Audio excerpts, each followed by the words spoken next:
Hello friends, welcome my channel. आज के আমি বানাবো নিমকিটা বানাবো আমি একটু অন্যরকমভাবে। যাদের নিমকি একদম কুড়মুড়ে মুচমুচে থাকে না তাদের জন্যই আমি আজকে নিমকিটা বানিয়ে দেখিয়ে দিচ্ছি। আর যেহেতু আমাদের দোল এসছে, তো দোলের জন্যই আমি স্পেশালি এই নিমকিটা বানাচ্ছি। দোলের সময় আমাদের প্রত্যেকের বাড়িতে অতিথি সজ্জন আসে, তো আমরা এই নিমকিটা সার্ভ করতে পারবো চায়ের সঙ্গে। তো বানিয়ে নিচ্ছি আমি নিমকিটা বানানোর জন্য একদম অল্প ইনগ্রিডিয়েন্ট দিয়ে আমি বানাচ্ছি আর একেবারে অন্যরকমভাবে বানাবো। এখানে দেখুন আমি গাওয়া ঘি নিয়েছি। ঘিটা যেহেতু ফ্রিজে ছিল যার জন্য জমে রয়েছে। এইটা মেল্ট হয়ে গেলে 2 টিস্পুন মতো হবে, এটা 2 টেবিল স্পুন মতো হবে গাওয়া ঘিটা। এখানে নিয়েছি আমি অল্প একটু জোয়ান 1/4 টিস্পুন নিয়েছি জোয়ান। এখানে নিয়েছি আমি 1/4 টিস্পুন নুন। আমি যেহেতু বিট নুন মেলাবো পরে, যার জন্য আমি নুনের পরিমাণটা কম নিয়েছি। এখানে নিয়েছি আমি 1 কাপ সুজি। এখন এটাকে খুব ভালোভাবে ময়ান করে নেব হাত দিয়ে ঘষে। এই দেখুন এটাকে হাতে ঘষে আমি মিলিয়ে নিয়েছি। যদি মোটা দানার সুজি হয় তাহলে আপনারা মিক্সিতে দিয়ে এটাকে 30 সেকেন্ড করে 1 মিনিট মতো চালিয়ে নেবেন। তাতে কি হবে, পুরো আটা হয়ে যাবে না, একেবারে ময়দার মতো গুঁড়ো হয়ে যাবে না, কিন্তু দানাটা ছোট হয়ে যাবে, ফলে ক্রিস্পিনেসটা খুব ভালো হবে। আর যেহেতু আমি এখানে একদম মিহি দানার সুজিটা নিয়েছি, যার জন্য আমি এটাকে গুঁড়ো করে নিয়ে নর্মাল সুজি নিয়েছি। এখানে নিয়ে আমি এটাকে খুব ভালোভাবে ঘষে নিয়ে ময়ান করে নিয়েছি। দেখুন ময়ানটা নিয়ম একই, যে যদি হাতে এরকম করে দিয়ে মুঠো হয়ে যায় তাহলে ঠিক আছে, ময়ানটা আমাদের তো ভেঙে যাচ্ছে। এখন আমি এর মধ্যে একটুখানি ঈষদ উষ্ণ গরম জল দিয়ে এটাকে মেখে নেবো, ওটাকে শক্ত করে। এই দেখুন নিয়ে নিয়েছি আমি এখানে জলটা, এই ঈষদ উষ্ণ গরম জল নিয়েছি আমি। একেবারে ফুটন্ত জল নয়, আবার একেবারে ঠান্ডা নয়, একটুখানি গরম করে নিয়েছি যাতে আঙুল ডোবানো যায়। এইরকম গরম অবস্থায় আমি জলটা নিয়েছি। এখন এটাকে আমি ঢাকা দিয়ে রেখে দিয়েছিলাম। এখন আধ ঘন্টা হয়ে গেছে। আমি আধ ঘন্টা পর ঢাকাটা টেনে নিচ্ছি, নিয়ে দেখিয়ে দিচ্ছি আপনাদের। দেখুন সুজিটা আমি কিন্তু কতটা নরম রেখেছিলাম, এখন কিন্তু বেশ শক্ত হয়ে গেছে। তো এটাকে আমি তখন ঠেসে নিইনি, জাস্ট মেখে নিয়ে রেখে দিয়েছিলাম। এখন এটাকে আমি 1 থেকে 1.5 মিনিট মতো ঠেসে 2 মিনিট মতো ঠেসে নিয়েছি। 1.5 থেকে 2 মিনিট ঠেসে নিলেই দেখবেন এটা কিন্তু খুব সুন্দর একটা হয়ে গেছে। এটা একটু আনইভেন থাকবে, একেবারে হবে না। তো আমি ওইরকমভাবে ঠেসে নিয়েছি। এখন চলুন এটাকে আমরা বেলে নেব, লম্বা একটা রুটি বেলে নেব। এই দেখুন আমি ডোটাকে 1.5 মিনিট মতো 1.5 থেকে 2 মিনিট মতো ঠেসে নিয়েছি। দেখুন এটা আনইভেন হয়েছে ডোটা।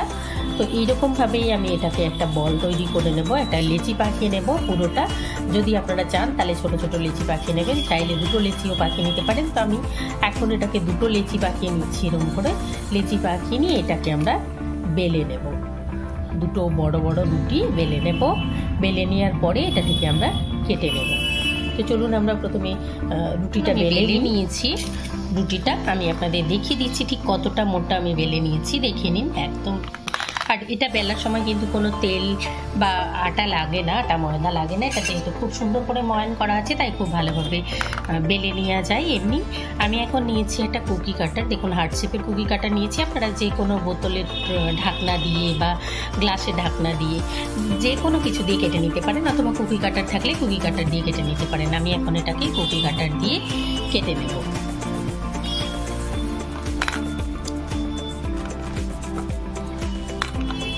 এই দেখুন আমি কুকি কাটার দিয়ে সবগুলো কেটে নিয়েছি। এখন আমি তুলে নিচ্ছি।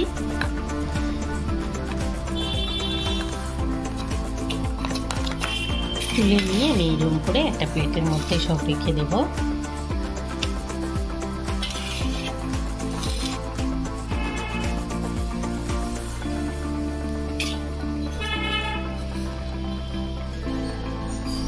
দেখতে পাচ্ছেন নিশ্চয়ই কি সুন্দরভাবে কেটে নিয়েছি আমি। তো সবগুলো তুলে নিয়ে আমি এই দেখুন আমি 2টো রুটি বেলে নিয়েছিলাম। 2টো রুটি বেলে নেওয়ার পরে 2টো থেকে আমি কেটে নিয়েছি।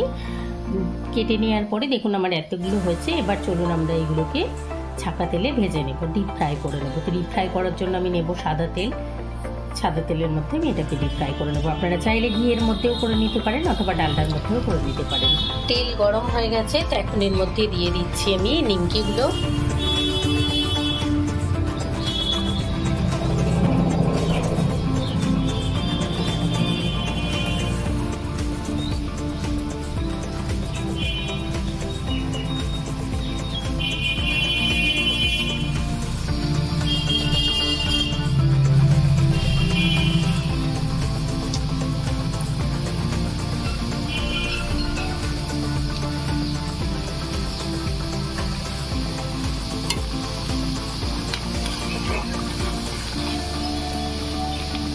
নিমকিগুলো দেওয়ার পরে আমি একটু নাড়িয়ে দিলাম মাঝখানটা, দিয়ে এটাকে হতে দেব।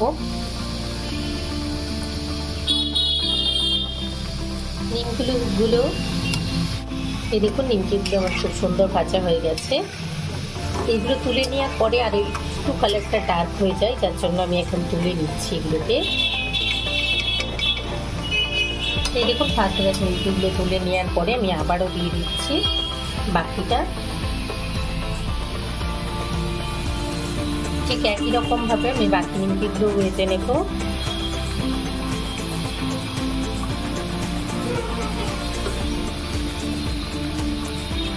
আবারও হয়ে গেছে নিমকিটা, আমি তুলে নিচ্ছি। আমার পুরো যতটা নিমকি আমি বেলে নিয়েছিলাম, কেটে নিয়েছিলাম, সবগুলো আমার ভাজা হয়ে গেল। আমি এখন এগুলোকে তুলে নিয়ে দিচ্ছি। আরও এক ব্যাচ হয়ে গেছে আমার নিমকিটা, এটাও ভাজা হয়ে গেছে। আমি এখন এগুলোও তুলে নিয়েছি, তুলে নিয়ে সার্ভ করে দিয়েছি। এখন এর মধ্যে আমি মেইন ইনগ্রেডিয়েন্টস যেটা হচ্ছে সেটা হচ্ছে এখানে নিয়েছি আমি চাট মশলা, বিট নুন, গোলমরিচ গুঁড়ো, লাল লঙ্কার গুঁড়ো, আর নিয়েছি আমি একটুখানি আমচুর পাউডার। এটাকে আমি এর মধ্যে দিয়ে দিচ্ছি। এটাকে যে কোনো একটা টিফিন বক্সের মধ্যে ঢুকিয়ে দিয়েও আপনারা কিন্তু এটাকে টস করে নিতে পারেন। আমি দিচ্ছি আপনাদের টস করে নিয়ে।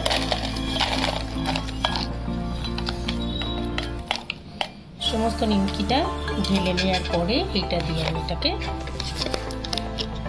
বন্ধ করে দিয়ে ভালো মতো এটাকে ঢাকিয়ে নেব। এটাকে ঢেলে নিয়েছি বোল থেকে। তো আমি এরকমভাবে সার্ভ করে দিলাম। আপনারা অবশ্যই ট্রাই করবেন আর এটা এনজয় করবেন, খেতে খুব ভালো লাগবে, টক টক ঝাল ঝাল। তো অবশ্যই ট্রাই করবেন, কমেন্ট করে জানাবেন, লাইক করবেন, আমার চ্যানেলকে সাবস্ক্রাইব করবেন। Thank you.